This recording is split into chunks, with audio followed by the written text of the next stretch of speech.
Bom dia, queridos irmãos. Estamos iniciando mais uma Escola Bíblica Virtual. Estamos estudando o Sermão do Monte, as Bem-aventuranças. Mas hoje nós vamos dar uma pausa nesse estudo para falar um pouco sobre o Natal. Hoje, dia 25 de dezembro, nós comemoramos o nascimento de Jesus, ou seja, então é Natal.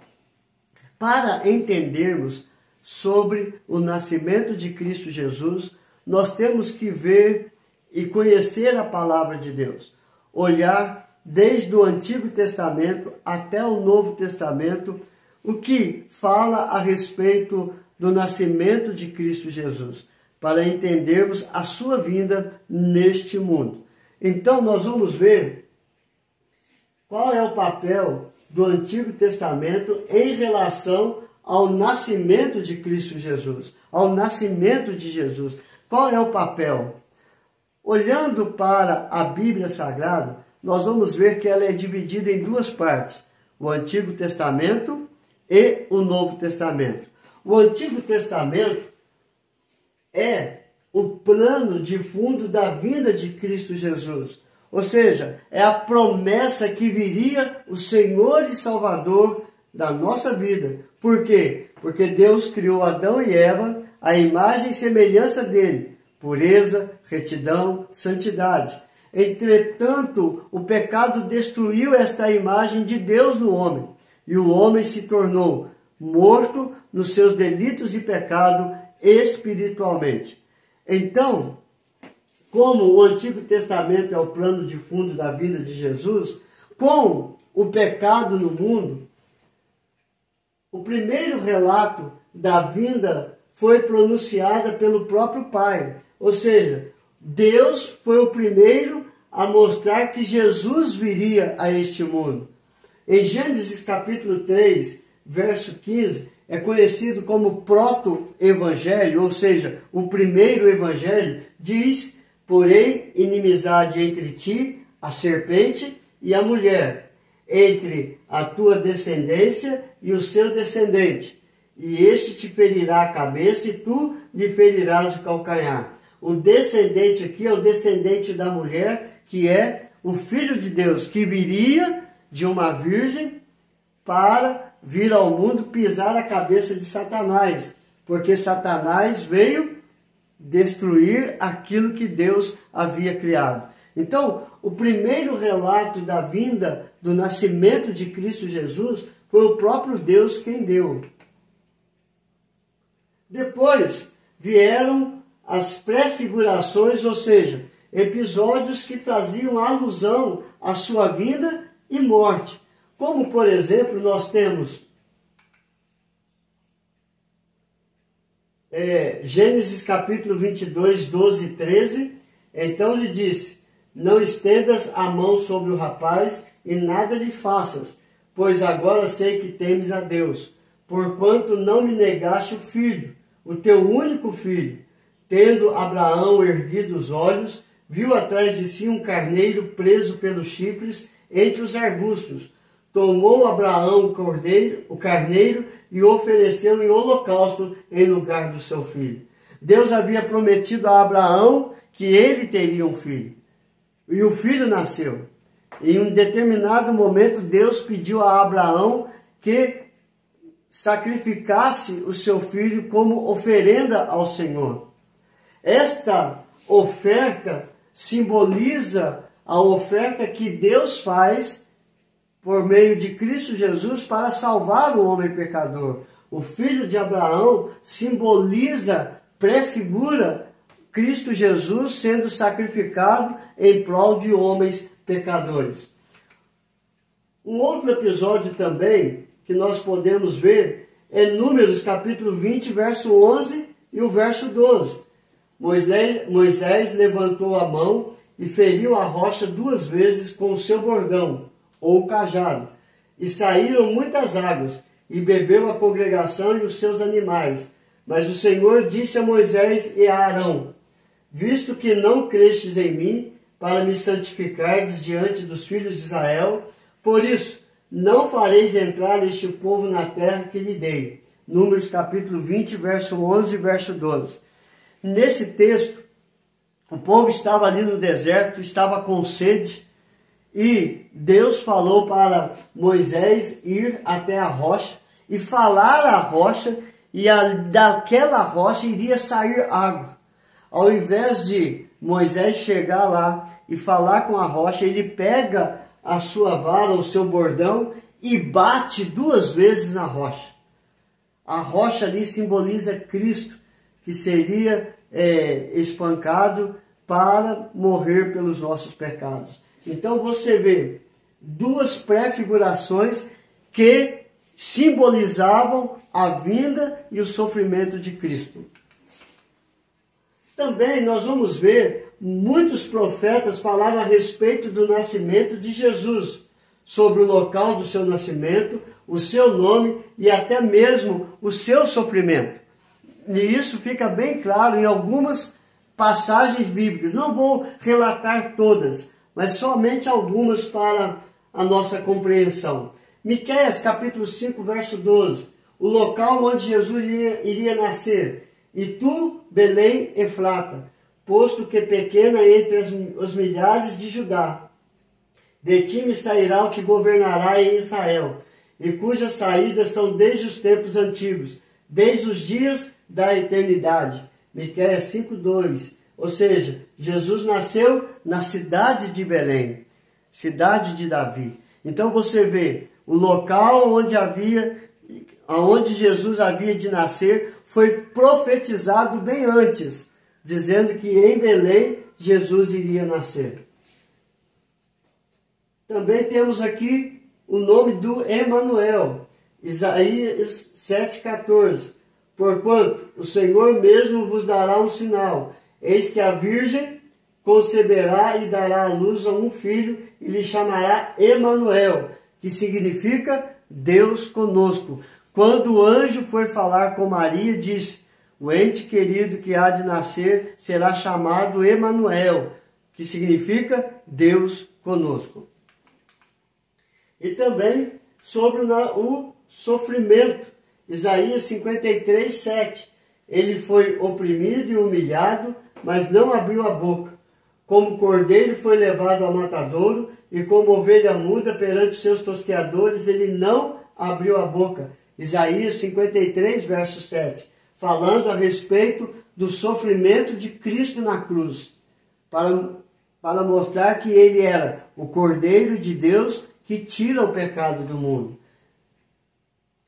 E temos várias outras profecias a respeito de Jesus. Esses são para ver que o Antigo Testamento preparou a sua vinda. Era o pano de fundo do plano do nascimento de Cristo Jesus neste mundo. Então vamos ver um pouco agora sobre o que se sabe a respeito do nascimento de Jesus. O que nós sabemos a respeito deste nascimento? Então vamos ver aqui. A Bíblia narra que o anjo Gabriel anunciou a Maria que ela seria a mãe de Jesus. Logo após, se anunciou a José que pensou em deixá-la secretamente. Porém, Deus falou a ele para que não fizesse isso, porque o que iria nascer era obra do Espírito Santo. Então o anjo anunciou a Maria e ela, meio assustada, disse: olha, como vai ser isso? Eu não tive relação com ninguém. E Deus falou: olha, o anjo falou: descerá sobre ti o Espírito Santo, a sombra do Altíssimo te envolverá. Então ela se tornaria grávida pela obra do Espírito Santo que viria de Deus. Quando José ficou sabendo que Maria estava grávida, ele pensou deixá-la secretamente, para que ela não fosse apedrejada, pensando que ela havia o traído. Mas Deus também fala com José e disse: olha, não é assim. O ente querido que há de nascer é obra do Espírito Santo. Bem, todos nós sabemos isso. Mas em relação à data, mês, dia e ano, quando é que Jesus nasceu? A Bíblia não relata. Somente temos um relato do recenseamento feito por César Augusto, convocando toda a população do império para se recensear. E isso está lá em Lucas capítulo 2, verso 1 e 2. Naqueles dias foi publicado um decreto de César Augusto, convocando toda a população do império para recensear-se. O primeiro recenseamento, foi feito quando Quirino era governador da Síria. Lucas 2, verso 1 e 2. Não se sabe a data deste relato, até mesmo não sabe o certo ano que foi feito esse decreto de César Augusto, convocando toda a população do império. Não sabe certo ano desse decreto. Especula-se que o nascimento de Cristo Jesus foi entre o ano 0 ao 4º ano depois de Cristo. Então ele pode ter nascido no ano 0, 1, 2 ou 3 ou 4. O fato importante não é a data, o mês ou o ano, mas sim que Jesus nasceu para salvar o pecador.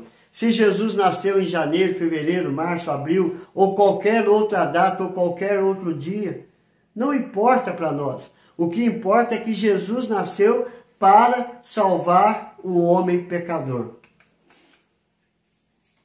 Como se deu o nascimento de Jesus? José e Maria foram para a cidade chamada Belém, e ali, já prestes a ter Jesus, não havia lugar para eles nas pousadas, e ela deu à luz numa estrebaria e colocou o menino Jesus em uma manjedoura. Foi assim que aconteceu o nascimento de Cristo Jesus. Eles estavam indo para Belém, chegando ali, procuraram um lugar para repousar e descansar, pois Maria estava grávida, estava ali a ponto de Jesus nascer, mas todos diziam: não há lugar para vocês aqui.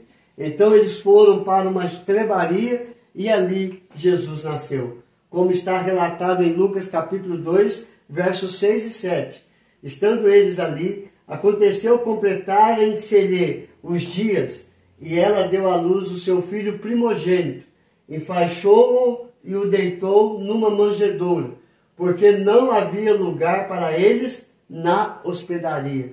Então ela deu à luz ao seu filho primogênito. Por que ele coloca aqui primogênito? Porque ela teve outros filhos. Porque se fosse somente Jesus, e ela deu à luz ao seu filho e enfaixou e o deitou numa manjedoura. Então José e Maria foram para Belém e ali Jesus nasceu, como disse o profeta Miqueias, que Jesus nasceria em Belém. Quando chegaram os visitantes de Jesus? Jesus teve alguns visitantes. Jesus recebeu visitas importantes. O primeiro, a dos pastores. A Bíblia não fala depois de quantas horas se deu esta visita, mas diz que foi na própria noite que os anjos foram anunciar essa boa nova a esses pastores. Então eles estavam ali a guardar os seus rebanhos quando os anjos apareceram e deram essas boas novas, que havia nascido Cristo Jesus, o Senhor, o Salvador. E eles foram para lá conhecer a Jesus. E isso está em Lucas capítulo 2, verso 10 a 12. O anjo, porém, lhes disse: não temais, eis que vos trago boa nova de grande alegria, que o será para todo o povo. É que hoje vos nasceu, na cidade de Davi, o Salvador, que é Cristo, o Senhor. E isto vos servirá de sinal: encontrareis uma criança envolta em faixas e deitada em manjedoura. Então foi na mesma noite, só não relata quantas horas depois que Jesus havia nascido que eles chegaram. Depois, aproximadamente 2 anos após o nascimento de Jesus, chegaram a casa os sábios magos, que foram guiados por uma estrela. Por que eu coloquei aqui aproximadamente 2 anos? É porque quando eles chegaram lá, passaram no palácio de Herodes, perguntando aonde havia nascido o rei, o filho do rei dos reis. E ele ficou intrigado e procurou saber. E quando os magos não voltaram para falar aonde Jesus estava, o rei, mandou matar todas as crianças de 2 anos para baixo. Um outro relato também, no texto, diz que quando os sábios magos chegaram, encontraram Jesus na casa. Quando Jesus nasceu, estava na estrebaria. Mas quando os magos chegaram, Jesus já estava em sua casa. E isso fica claro em Mateus capítulo 2, verso 10 e verso 11. E vendo eles a estrela, alegraram-se com grande e intenso júbilo. Entrando na casa, viram o menino com Maria, sua mãe. Prostrando-se, o adoraram e, abrindo seus tesouros, entregaram-lhe suas ofertas: ouro, incenso e mirra. Então a estrela parou aonde Jesus estava, na casa onde Jesus estava. E ali os magos chegaram para ofertar os seus presentes. Como nós devemos comemorar o Natal?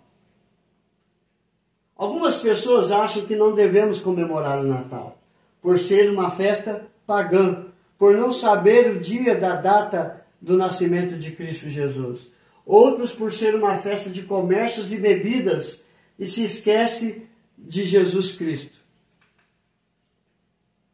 Comemorar o nascimento de Jesus é entender que Deus não desistiu de nós, pecadores, e que Ele enviou seu único Filho Jesus para dar-nos uma oportunidade de termos vida, estando nós mortos em nossos delitos e pecados. Sem Jesus não há vida, não há esperança e não há amor. Então nós temos que comemorar sim, porque Cristo Jesus ele veio dar a sua vida em favor de nós, para que juntamente com Ele possamos ter a vida eterna para sempre. Mas como nós devemos comemorar o Natal? Devemos comemorar com reverência, temor e tremor. Não podemos esquecer que Jesus está presente em todos os momentos e Ele é o homenageado. Então, nós não podemos entristecer a Cristo Jesus. Comemore sim, mas com amor, com dedicação, não esquecendo que Jesus está e Ele é o homenageado. Que Jesus viva no seu lar, na sua casa, na sua vida, te dê esperança, te dê amor, te dê conforto, te dê consolo. Que você possa entender que sem Jesus não há salvação. Sem Jesus não há vida. Sem Jesus continuamos mortos em nossos delitos e pecados. Um Feliz Natal, que Deus te abençoe, hoje e para todos sempre. Amém. Vamos orar? Senhor, graças te damos, porque Jesus nasceu. Sem Jesus, nós continuaríamos com a vida miserável, com a vida pecadora, com a vida distante de Ti, separado de Ti, não tendo esperança, não tendo amor, não tendo alegria, só dor e sofrimento. Mas graças ao Teu grande amor, manifesta na cruz, através de Cristo Jesus, nós temos esperança, nós temos a certeza de uma vida melhor. A partir do momento que nós cremos em Cristo Jesus, nós temos vida. Abençoa, Senhor Deus, cada família, reveste de sabedoria e de entendimento, de crescimento espiritual, fortalece o amor, o vínculo da paz, o vínculo da perfeição. Que haja, Senhor Deus, alegria na vida de cada ouvinte desta mensagem. É a nossa oração em nome de Jesus. Amém e amém. Que Deus te abençoe, queridos, e até amanhã, se Deus quiser.